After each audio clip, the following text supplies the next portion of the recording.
Good evening, friends. Welcome back, everyone, to the ninth session of the Super 25 program, India's largest online stock traders conference. The title of today's session is Stock Selection Using Open Interest Data. Our speaker for the day is Mr. Rajesh Srivastava from Bangalore. So Rajesh, I know him from last 2 years, one of the well-known OI analysis expert that I know. I feel even proud to say that I have even attended some of his programs. The depth of knowledge he possesses, particularly in the OI space, is phenomenal. It's really a great pleasure to have you on board, Rajesh. Thank you very much for being with us. And I welcome everyone once again for this session. Rajesh, the stage is yours. Thank you, Ashok. Thank you for those nice words. Thank you, everyone, for joining us today evening. I'm going to take you through a higher level open interest learning. It cannot be covered everything in 2 hour time, but I'll try my best to tell you how can we use open interest to select stock. Okay. See the topic itself, stock selection using open interest data. I can tell you the biggest challenge for any trader and more for the retail trader is the stock selection. I mean, every morning they have a challenge, like what should they trade today, which stock should they trade today, and there are many scanners, screeners, but most of them react only after some action happens. So we'll see how we can get into the game ahead of the game starts. Okay. Rajesh, people are requesting you to speak a bit louder or probably increase your volume, please. So I'm on 100% volume, but is this? I'm not more closer to microphone now. Is it okay now? Yeah, better. Okay. So we would like to thank GoToWebinar for our sponsor for this event. And this is about me. I'm in this market for last 20 years, and perhaps now this is my 20th year in this market. I believe in like position yourself ahead of the market price action starts. I'm using open interest data for this thing, and I'm a firm believer in God, but after God is something I can believe. It is data, nothing else. Okay. So again, I've given a name ahead of time. So let's see how we can use open interest. Before we go and learn what is open interest, how to make use of that, how to detect position formation, how to decode that, I can tell you I'm going to use as simple language as it can be. I'm not going to use any textbook language. So even in this, if you have any doubt, you can shoot your question. Ashok will bring those to me. Okay. So before I go and start, let's start from the very basic. I mean, as basic as it can be. So we'll just touch upon 2-3 items which we will be using these things in future discussion. So to start with, what are the basic difference between equity and derivative? See, equity comes with no deadline. If I buy something, I don't have any deadline to sell this. I mean, I can keep it forever. Even my son, my grandson can sell those, right? There's no deadline. But in equity, I can't sell something if I don't own that, right? I have to sell something. I must own that stock. If I know now, tomorrow morning Cipla will open up and result appear to be not very great, it will be bearish. And if I don't own in equity market, I cannot sell. And even I sell that, it will be intraday. I cannot run it for 2, 3, 5, 7 days, right? If I do that, I'll be defaulter.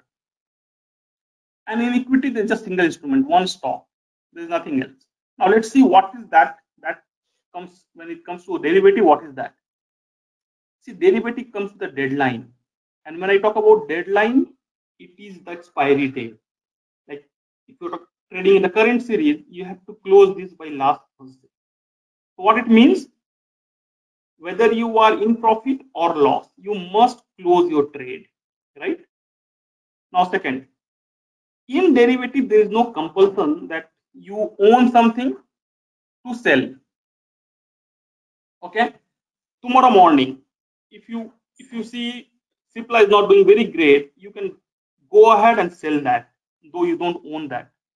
Okay. Now, in derivative, there are two instruments.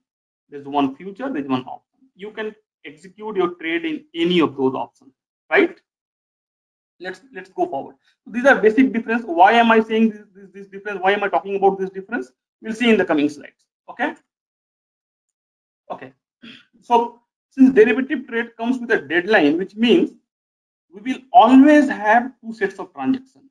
One buy and the second one will be sell, right?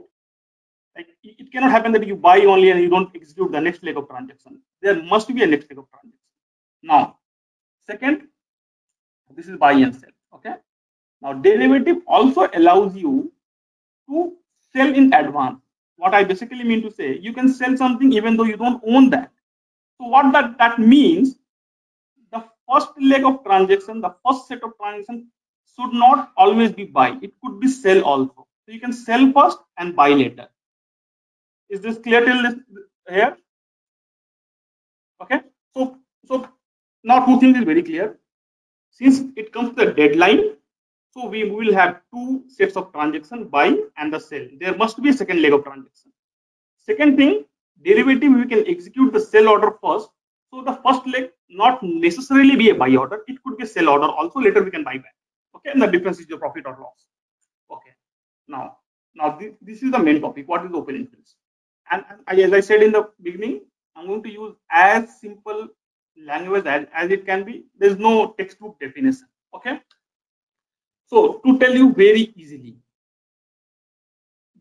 there must be two transactions. We have already discussed 2 times on this. Now, you know what? All the transactions which we have executed the first leg, and we must execute that before the expiry, the second leg.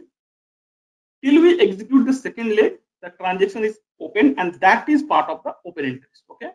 Now, not all the trades which we have executed the first leg and waiting for the second leg will be part of the open interest. There are some calculation, but in this session, because of limitation of the time, we cannot go into that deep calculation. But yes, just to understand at a higher level, understand this. If you have, suppose you have a buy order, or you wanted to go long in a stock, okay, or you wanted to go short tomorrow in Cipla. So you have sold in the morning. Till you close that trade, which is your second leg of transaction, the stock will be part of open interest. Okay. Okay. That is in future. Option we are not talking now. We are talking about the future now. Okay. Similar thing happened with the option. In option, if you have bought or if you have sold, either a put or a call, till you close the transaction, that will be part of open interest. Okay. Now, again, one thing I must repeat, there is a condition here. Not everything, like there are, so we have Ashok here, and then we have 3-4 people. It can happen that Ashok also executing his first leg, and his order may not get counted into the open interest count. Okay? There are conditions. That condition required to understand the little deeper, time and other. Okay. So at a higher level, understand that your first leg of transaction, as long as it is open, it is a part of the open interest. That applies to both your future trade as well as the option trade. Okay. Now let's see where can we see this open interest. So this is a simple page from NSE. You see this open interest. Now this is the case of Vedanta. I have taken this 3 days back. Okay, that day the price was 80 rupees. So you want me to take you to the NSE site and show you on the real time, or you are okay with the PPT? So do you want me to take them to NSE site and show them, or this is okay? Whichever makes the user comfortable and whichever makes him easy to understand, do that. Okay, guys, you can post your. People are telling real time in the NSE site would be better. All right, let me take you to NSE site. Okay. Okay, so we'll see example of Escorts. Okay, it was pretty eventful whole day, right? Both was eventful. CESC also. So guys, when you go to derivative codes, you see 2 things. One, open interest, right? So what it basically means, so far, Escorts May expiry there are 26,74,000 open trades. Okay, you have to divide this by lot size, so you know what is the number of contracts are open. Okay, now this 26,74,000 open trade doesn't mean these are buy trade or sell trade. This is the mix of both. Clear? Okay, let's go to our next point. Our interest area. Our interest area is not this. Why I am saying our interest area is not this? See, it's very clear. Our market works on current sentiment. What happened a week back or even a day back? Like yesterday, we were like 2 days back, we were seriously bullish. Like we were just flying 150 point on Nifty. But yesterday we closed 240 down, right? So what happened a day before doesn't matter in this market. Okay, what is happening today is the matter. So when I say what happened, this 26 lakh, see this 26 lakh open trades can be, a part of this can be from the day when the series started, like series started on the first Friday. So you know what, I'm not going to give a big thought to how much we have open interest. What is my interest area? What happened today? Okay, again I'm repeating. See this 26 lakh, say assume there are 22 lakhs or 20 lakhs trades were open some 2 weeks back. Do you think this 2 weeks back, what was the sentiment, what was the parameters, or what was the environment still there? No, things have changed in these 2 weeks. There is the package from the government for farmers, and a lot of things have changed for Scots, right? So what is my focus area? My interest area is this. Why my interest area is this? What happened today? Okay, so I will go back to my PPT. Our interest area is change in open interest. Now let's see where to see the open interest, and then we'll come back and make use of this data. So there are 2 things: one open interest, one change in open interest. Our interest is change in open interest because this is latest, what is happening today. Now similar thing, if I wanted to see option open interest, see these columns are the open interest. What does it mean? 820 call side have 1,11,100 open trades. These people have either bought or sold. They have to close this. But what happened today?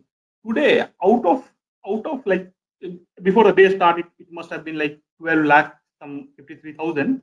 1,43,000 people closed. So this is change for the day. So here is open interest, here is change for the day. Remember, when we are using open interest data for any purpose, currently we are learning how to use it for selecting stock. Our interest area is change in open interest in both the cases, future as well as option. Similarly, you see on the put side, 820 put contract have 63,800 open interest, and today about 48,400 got added. Okay, let's not do the mistake of calling this were bought or this were sold. See, let's understand first. Later we'll decode that. Okay, so for now let's understand what is open interest, where to see that, and later we'll see how to make use of that. Okay, so everybody is clear on where to see the open interest. I give 30-second time. You can post your answer. Where to see the open interest? Everybody is clear. For future, you see on a derivative course. For option, you see on the option chain. Clear? As you can, yes, sir. Update. Okay, perfect. Clear. Now let's go. So this we have just seen. Okay. Now the biggest question is, so it was easy for us to call out. Ascot has 3,63,000 contract got added today. Now the second question is, okay, I will focus on the one which have the highest number of trade or which have the highest focus in the market, so that I will know what is happening and accordingly I'll make the trade. But the point is, should we go to each stock and see how much contract are they adding? Should we go and see each option chain how much contract are they adding today? We cannot do that. So we need to have a mechanism which stock have the highest number of open interest added, which stock options have the highest number of open interest getting added or getting out of the open trades. So we need to have 2 things here. First, a detection method which tells me where can I detect, and second, a decoding method. Okay, clear? So now what we'll do, I will talk about the detection on the offline basis. See, on online basis, there are various tools by various brokers. Okay, you can have your own tool, but let's learn now offline method, you can make use of that to prepare yourself for the next day. Okay. Now, how to see which stock has the highest number of